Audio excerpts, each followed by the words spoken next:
Morning friends, मैं हूं तौफीक। आपका स्वागत है आपके अपने चैनल इकरा एजुकेशन अड्डा पर। दोस्तों, मैं आप सब के लिए सक्षमता परीक्षा से जुड़ी हुई जो भी इम्पोर्टेंट मटेरियल है और साथ ही इम्पोर्टेंट खबरें हैं, इन सभी को लेकर मैं आप सबके सामने हाजिर होता हूं। दोस्तों, इससे पहले मैं आप सबके लिए पर्यावरण 3 क्लास का जो भी इम्पोर्टेंट पॉइंट था 2 वीडियो बनाकर आप सबके अपने यूट्यूब चैनल इकरा एजुकेशन अड्डा पर मैं डाल चुका हूं।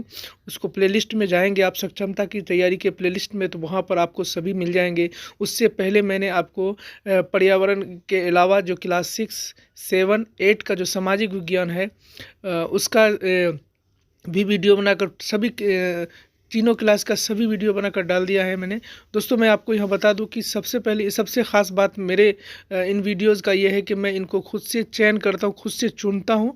उसके बाद जो बहुत इम्पोर्टेंट होता है उन पॉइंट को मैं आप सबके सामने लेकर आता हूँ, जो कि खास करके परीक्षा से संबंधित होता है।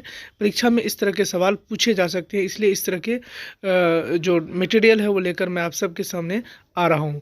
दोस्तों, जैसा आपको मालूम है कि समय बहुत कम है, तो इस कम समय में आपको ये खास करके हमें जो प्राथमिक या मिडिल के जो भी शिक्षक साथी हैं उन सब से इस तरह के सवाल बहुत आसान है और ज़रूर है कि ये पूछा जाएगा। इसका ये है, मान लीजिए कि जैसे सक्षमता से पहले वो दक्षता जो परीक्षा हुआ था, उस परीक्षा में इस तरह के सवाल पूछे गए थे।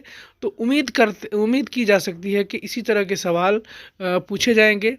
इसलिए हमें किसी तरह के भी सवाल पूछे जाएँ तो हमें पर्यावरण और हम क्लास 3, 4, 5 और इसी तरह 6, 7, 8 का सामाजिक विज्ञान, बाकी सभी किताबें जो हमें देखना बहुत ज़रूरी है। और ख़ास करके ये दोनों शिक्षक साथी हमारे, चाहे उर्दू वाले शिक्षक हों या हिंदी वाले शिक्षक हों, इन दोनों के लिए इम्पोर्टेंट है। इसीलिए हम सभी इस वीडियो को लेकर आपके सामने आते हैं। अगर आपको ये अच्छा लगता है तो लाइक और शेयर ज़रूर कीजिए। अगर हम इसी तरह की वीडियोज़ आप लगातार पाना चाहते हैं तो मेरे चैनल को ज़रूर सब्सक्राइब कर लें, साथ के साथ बेल आइकन को प्रेस कर लें कि जैसे ही कोई वीडियो डालूँ सबसे पहले उसका नोटिफिकेशन आपको मिल जाए। तो चलिए दोस्तों, शुरू करते हैं इस वीडियो को बिना समय गंवाए। तो शुरू कर देते हैं पार्ट 1 का पहला जो चैप्टर है वो है आपका रंग बिरंगे खिलते फूल। इसमें किस किस तरह के सवाल बन सकते हैं और कौन कौन से सवाल पूछे जा सकते हैं। तो सवाल हमारे सामने होता है, लेकिन हम जानते तो हैं लेकिन हमारे पास जवाब नहीं होता है। जैसे देखिए कि लाल रंग के फूल कौन कौन से होते हैं। लाल रंग के फूल, लाल गुलाब होता है, गेंदा, लिली, डहेलिया, चौलाई का फूल और जल कुमुदनी। ये सभी फूल जो होते हैं वो किस रंग के होते हैं? लाल होते हैं। कई बार हमारे सामने नज़र के सामने फूल नहीं आता है और हमको याद भी नहीं रहता कि इसका रंग कैसा होता है। तो ज़्यादा कुछ लोगों को मालूम होगा, बहुत सारे लोगों को मालूम नहीं होगा, मुझे जहाँ तक उम्मीद है। अगर इस तरह का सवाल पूछ लिया कि बताइए कि डहेलिया फूल का रंग किस तरह का होता है, चौलाई का फूल का रंग किस तरह होता है, जल कुमुदनी का रंग कैसा होता है, हमने नहीं देखा है, हमारी नज़र से ये चीज़ नहीं गुजरा है, तो हमें दिक्कत हो सकती है। इसलिए याद रखना है हमें लाल रंग का फूल कौन कौन सा होता है। लाल गुलाब, गेंदा, लिली, डहेलिया, चौलाई का फूल और जल कुमुदनी का फूल कैसा होता है? लाल रंग का होता है। आगे बढ़े तो सफ़ेद रंग का फूल कौन कौन सा होता है? तो चमेली का फूल, गुलबहार का फूल, चंपा, रात की रानी, पीले रंग, ये सभी फूल कैसे होते हैं? सफ़ेद रंग के फूल होते हैं। तो दोस्तों, यहाँ पर हमको पूछा जा सकता है कि चमेली का फूल किस तरह का रंग का होता है या गुलबहार का फूल किस रंग का होता है। तो ये हमें याद रखना, ये कभी किस रंग का होता है? सफ़ेद रंग का। तो पीले रंग का फूल कौन कौन सा होता है? तो पीले रंग का फूल होता है सूरजमुखी का फूल, नरगिस फूल, बसंती और पीला गुलाब। ये सभी किस रंग का होता है? पीले रंग का। दोस्तों, हमें ये याद रखना बहुत ज़रूरी है, क्योंकि इस तरह के सवाल हल्के सवाल कहा गया है। तो ईवीएस में हल्के सवाल नहीं होते, जब तक हम उसको पढ़ेंगे नहीं वो हमारे लिए भारी ही होंगे। इसलिए हमें इन सबको पढ़ना ज़रूरी है। तो आइए जानते हैं। उसके बाद है कि पानी में खिलने वाले फूल। पानी में कौन कौन से फूल खिलते हैं? कमल का पौधा और कमलिनी का पौधा। ये पानी में, अब हमसे यहाँ पूछा जा सकता है कि जैसे हम लोग कमल तो आमतौर से सुनते हैं, लेकिन कमलिनी या नालिनी इसके बारे में बहुत कम लोग जानते हैं। मैं खुद नहीं जानता था, मैंने अभी पढ़ा कि ये जो फूल होते हैं ये कमलिनी और नालिनी, ये कहाँ खिलते हैं? पानी में खिलते हैं। कमल के पौधे का तो लगभग लोगों को पता होता है, लेकिन इसका बहुत कम पता होता है। तो ये सभी जो हम लोग इम्पोर्टेंट फूलों के बारे में जाने। उसके बाद है कि दिन में खिलने वाले फूल, दिन में कौन कौन से फूल खुलते हैं दोस्तों? तो डहेलिया, कमल, डेजी और जिरेनियम, मॉर्निंग ग्लोरी, ये सभी फूल कब खिलते हैं? दिन में खिलते हैं। तो ये हमें याद रखना है। यहाँ से भी सवाल बनाया जा सकता है कि दिन में खिलने वाले फूल कौन से हैं? तो डहेलिया दे देगा, ये कामलिनी दे देगा आपको, नरगिस दे देगा, या इसी तरह बसंत क्या कहते हैं, चमेली दे देगा। तो हम अगर नहीं जानेंगे तो हम कंफ्यूज हो जाएंगे, उस वक्त हमारा सवाल गलत होने की संभावना काफ़ी ज़्यादा हो जाएगी। इसलिए हमें याद रखना है दिन में खिलने वाले फूल कौन से हैं? डहेलिया, कमल, डेजी, जिरेनियम, मॉर्निंग ग्लोरी। और रात में खिलने वाले फूल कौन कौन से होते हैं दोस्तों? रात की रानी, चंपा, जूही, धतूरा, रजनीगंधा, पारिजात, चमेली, मोगरा, ये सभी फूल कब खिलते हैं? रात को। तो एक बार फिर रिकॉल कर लेते हैं, रात को खिलने वाले फूल कौन से हैं? रात की रानी, चंपा, जूही, धतूरा, रजनीगंधा, पारिजात, चमेली, मोगरा। ये सभी फूल कब खिलते हैं? रात को खिलते हैं। दिन में खिलने वाले फूल कौन से हैं? डहेलिया है, कमल है, डेजी है, जिरेनियम है, मॉर्निंग ग्लोरी है, ये सभी दिन में खिलते हैं। और रात में खिलने वाले फूल रात की रानी, चंपा, जूही, धतूरा, रजनीगंधा, पारिजात, चमेली, मोगरा। ये हमें याद रखना है, बहुत ही इम्पोर्टेंट है। ये सवाल पूछे जा सकते हैं, बहुत आसान है, लेकिन जब हमसे पूछ लिया जाएगा हम नहीं जानेंगे तो हमारे लिए बहुत भारी होने वाला है। तो चलिए दोस्तों आगे बढ़ते हैं। और सर्दी के मौसम में कौन से फूल, मौसम के अनुसार अब कौन कौन से फूल कब खिलते हैं? तो सर्दी के मौसम में तो डेजी और डहेलिया के फूल खिलते हैं। सर्दी के मौसम में कौन से फूल खिलते हैं? डेजी और डहेलिया, ये दोनों फूल सर्दी के मौसम में खिलते हैं। और गर्मी के मौसम में गेंदा, गुलाब, सूरजमुखी, ये कब खिलता है? ये आपका खिल जाता है सर्दी के मौसम में, गर्मी के मौसम में, माफ़ कीजिएगा। और 12 मासी फूल कौन कौन से हैं? तो गुलहर का फूल, उसके बाद आपका है बोगनवेलिया और चमेली, ये कब खिलता है? ये 12 मास खिलता रहता है।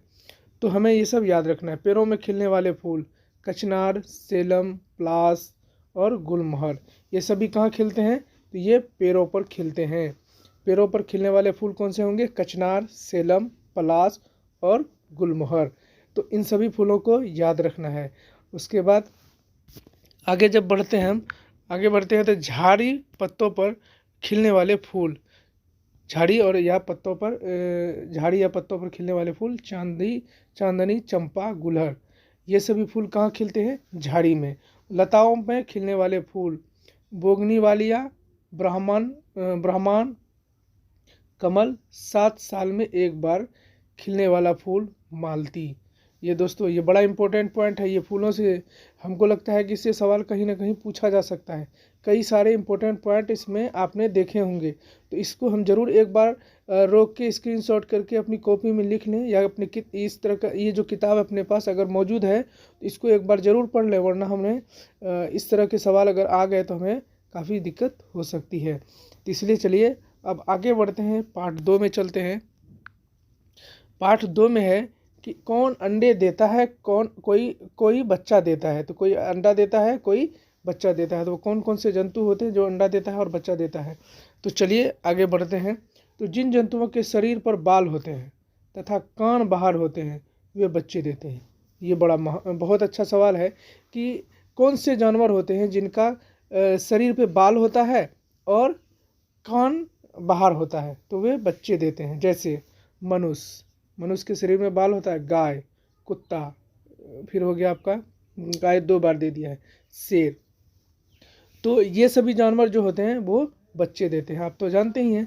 लेकिन फिर भी ये चीज़ बहुत कम लोग जानते थे कि जिनके शरीर में बाल और कान बाहर होने वाले जानवर जो होते हैं उनके वो बच्चे देते हैं।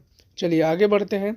जिन जंतुओं के शरीर पर बाल नहीं होते, वो बाहरी कान नहीं होते, वे अंडे देते हैं।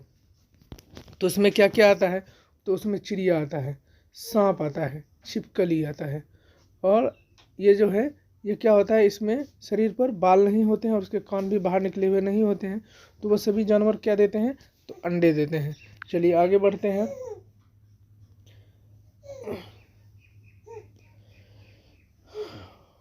गौरैया अंडे देती है। गौरैया क्या देती है? अंडे देती है। हंसते खेलते बच्चे। उसके बाद आगे चले, सुअर का बच्चा, छौना। सुअर के बच्चे को क्या नाम कहते हैं? छोना। सांप छिपकली क्या देता है? अंडा। उसके बाद व्हेल और डॉल्फिन मछली जो है वो भी बच्चा देता है, सीधा वो अंडा दे देता है। आपने आमतौर पर सुना होगा मछली जो है वो अंडा देती है, लेकिन ये डॉल्फिन और जो व्हेल मछली होता है वो सीधा सीधा बच्चा देता है। चमगादड़ भी बच्चा देता है। चमगादड़ क्या देता है? बच्चा। चलिए आगे बढ़ते हैं। जब हम आगे बढ़ते हैं तो मगरमच्छ और घड़ियाल अपने अंडे को गड्ढे में खोदकर छुपाते हैं और किनारे के बालू में घोंसला बनाते हैं। मगर और घड़ियाल अपने अंडे को कहाँ छुपाते हैं?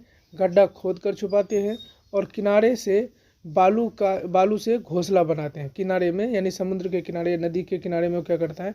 बालू में खोद देता है और उसमें अपने अंडे को छुपा देता है। कछुआ भी दोस्तों अंडा देता है और अंडा देने के बाद बालू का घर बनाता है। वो अंडा देने के बाद क्या करता है? वो अपने घर में अंडे के पास क्या बनाता है? एक बालू का घर बना लेता है। तो हम लोग बहुत इंपॉर्टेंट पॉइंट अभी तक पार्ट 2 तक पढ़े हैं। आगे बढ़ते हैं। जब हम आगे बढ़ते हैं तो हड़बड़ में गड़बड़, इसमें कई सारे सवाल बनते हैं। जिसके कान बाहर होते हैं, जिन जानवरों के कान बाहर होते हैं तो उसमें चीता, हिरन, सूअर, भैंस, जिराफ, हाथी, बिल्ली, गाय, मनुष्य, इनके जो है कान कहाँ होते हैं? बाहर होते हैं। जिनके कान बाहर दिखाई नहीं देते, मछली, मेंढक, चिड़िया, छिपकली, चींटी, कौवा, सांप, मगरमच्छ, ये सभी के कान अंदर होते हैं। तो ये हमें याद रखना है, इससे सवाल पूछे जा सकते हैं। उसके बाद आगे जब हम पढ़ते हैं तो सभी पक्षियों के कान होते हैं पर हमें दिखाई नहीं देते। इन सभी कानों के पीछे छिद्रों के रूप में होते हैं।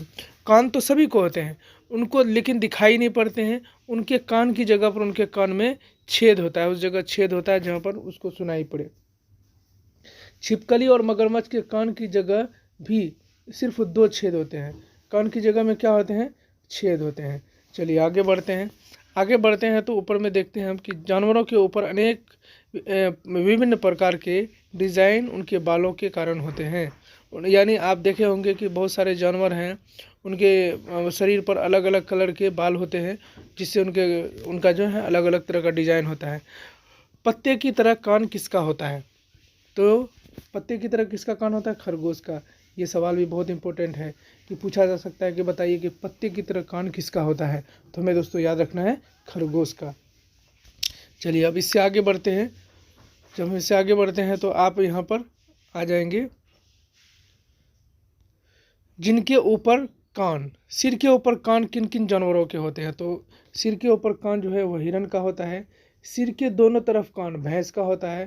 पंख के दोनों जैसे कान हाथी का। तो यहाँ पर भी हमसे सवाल पूछा जा सकता है कि बताओ पत्ते की तरह कान किसका होता है? तो खरगोश। या फिर पूछा जा सकता है कि पंखे की तरह कान किसका होता है? तो हाथी। यहाँ याद रखना, ये पंखा कौन सा? हाथ वाला पंखा। अंडा देने वाले जानवर और बच्चा देने वाले जानवर, इसको थोड़ा अलग अलग कर दिया है, इसको भी हम लोग देख लेते हैं। अंडा देने वाले जानवर कौन से हैं? मेंढक, मछली, चींटी, कौवा, सांप, छिपकली, बत्तख, गुड़ैया, ये सभी क्या देता है? अंडा। और बच्चा देने वाला क्या है? हिरन, भैंस, सूअर, चीता, हाथी, बिल्ली, जिराफ और गाय, ये सभी जानवर क्या देता है? अंडा देता है हमको, ये माफ कीजिएगा बच्चा देता है। चलिए आगे जब बढ़ते हैं पार्ट 4 में जब हम चलते हैं दोस्तों, यहाँ पर बहुत इंपॉर्टेंट पॉइंट है, इसको भी एक बार देख लेते हैं। पकवान और त्यौहार कब क्या बनाया जाता है? जैसे पुआ है, पुआ होली में बनाया जाता है। सत्तू कब है?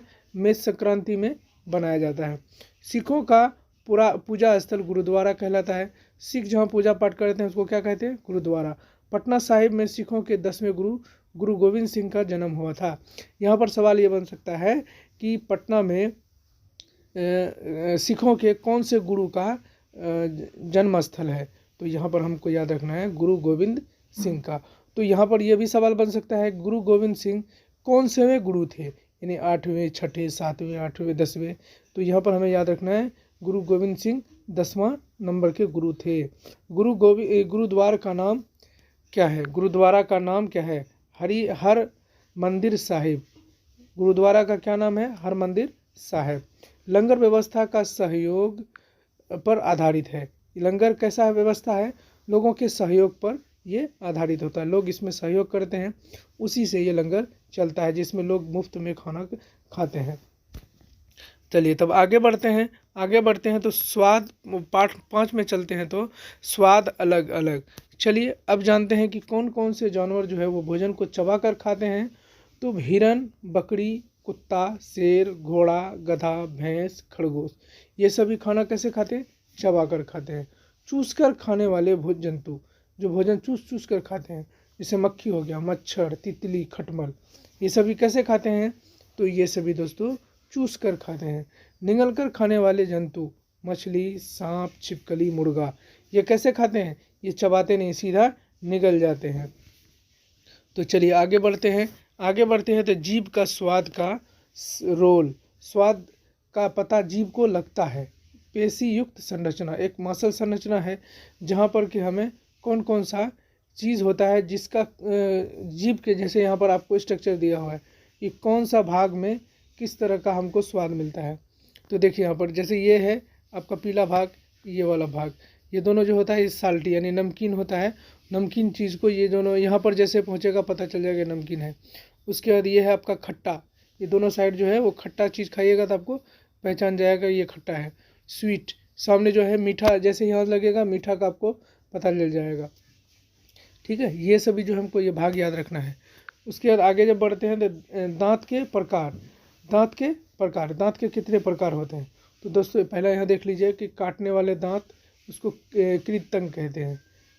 यहाँ पर हमको पूछा जा सकता है बताइए काटने वाले दांत कौन से हैं, वो कृंतक दे देगा, या इसी तरह के सभी और जो भी किस्म के दांत हैं उन सभी के नाम दे देगा हमें ऑप्शन में, और हम अगर नहीं जानेंगे तो फिर हमें दिक्कत हो जाएगी। काटने वाले दांत को क्या कहते हैं? कृंतक कहते हैं। छीलने वाले दांत को रदनक कहते हैं, और चबाने वाले दांत को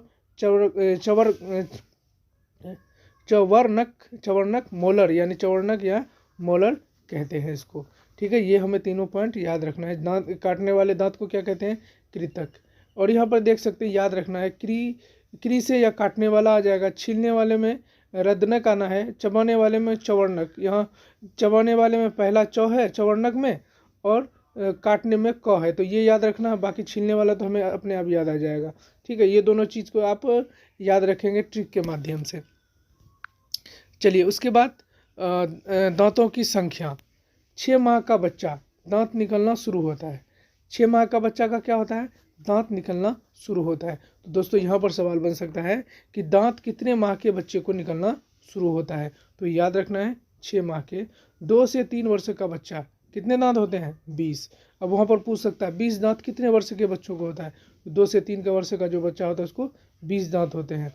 8 से 9 वर्ष का बच्चा, दूध के दांत टूटते हैं, नए दांत आने लगते हैं। 21 वर्ष के ऊपर 32 दांत, परंतु सभी के सभी नहीं होते। 32 दांत तो होते हैं लेकिन वो सभी के सभी नहीं होते 21 साल के ऊपर के लोगों को।